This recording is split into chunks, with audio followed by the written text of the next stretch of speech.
For Ian Malachevsky, the travel nightmare began when his Sunday night flight was canceled. The Harvard law student, who's paralyzed from his chest down, found himself stranded in Salt Lake City for 48 hours. And I was just like, look, if I don't get this wheelchair charger, my chair's going to die. And it's 450 pounds. Like, you can't push it. It's a power chair. And if I don't get my medication, like, there could be some serious other issues in my medical equipment.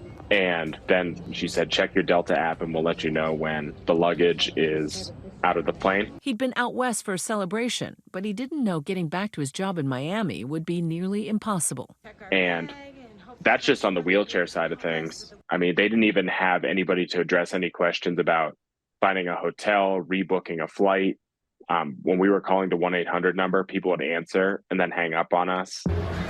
Ian is just one story of frustration and anger unfolding across the country as Delta Airlines deals with the ongoing fallout of last week's global technology outage.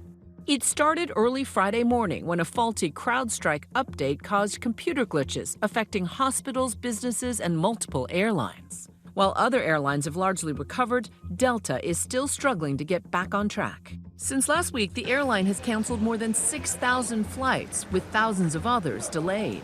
It's pretty bad.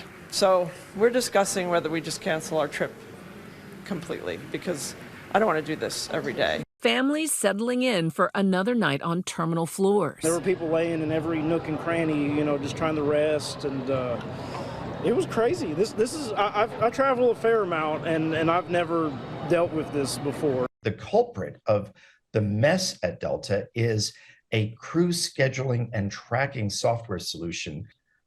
Delta is struggling to assign pilots and flight attendants to flights. They're having to cancel flights, and they're stranding thousands of passengers every day. And now the Department of Transportation is stepping in. We informed Delta today that DOT is launching an investigation into the breakdown of operations and into the customer service situation. Delta says it will fully cooperate with the investigation, telling ABC News in part, across our operation, Delta teams are working tirelessly to care for and make it right for customers impacted by delays and cancellations, as we work to restore the reliable, on-time service they have come to expect from Delta.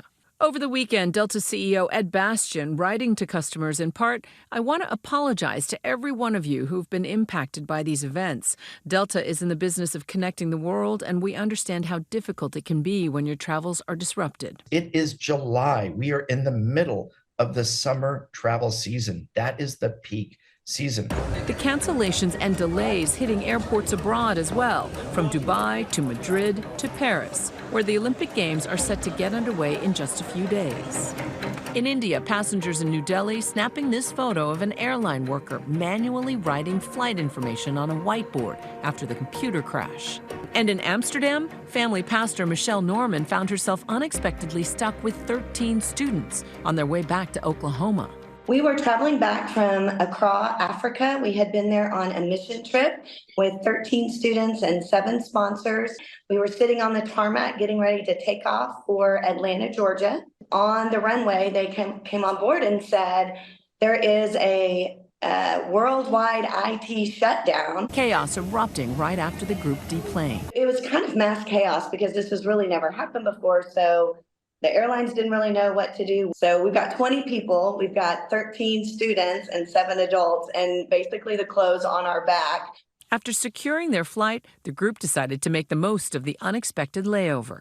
Yesterday and today we've done some sightseeing. We went to the Royal Palace, and we're hoping to get in a canal boat ride tomorrow before we pack up and get hopefully ready to go home on Thursday. Kids stranded in cities across the country, a situation familiar to J.R. Reed, whose 3 kids' trip to Disney World was derailed by the mayhem. So my 3 children are spread out in 3 different cities, all in various stages of an unaccompanied minor flight, all trying to get to Orlando at various points and then back to Atlanta. And so as of now, I have one stranded in New York, one stranded in Charlotte, and one in Orlando. Reed's 12-year-old and 10-year-old still trying to get flights home after Delta suspended its unaccompanied minors program. This has been one of the most frustrating experiences I've dealt with in a long time. I've been a frequent flyer on Delta, loyal customer of theirs for over 20 years. I've experienced their other tech outages, we have massive groundings, massive cancellations. This has been by far the worst. The U.S. Department of Transportation says there are certain rights that passengers have when their flights are canceled. For Delta, this includes rebooking passengers at no additional cost, meal or meal vouchers when passengers have to wait more than 3 hours for a new flight, and a free hotel room when canceled flights cause customers to stay overnight. Airports are not set up to handle the thousands of people at some of the largest hubs that are stranded, that are waiting for flights. It doesn't look good for the airlines. It doesn't look good for the airports. And it certainly doesn't make the passengers feel good about any of it. All right, here goes nothing. Headed to the airport. Ian finally found a flight tonight on United that goes through San Francisco.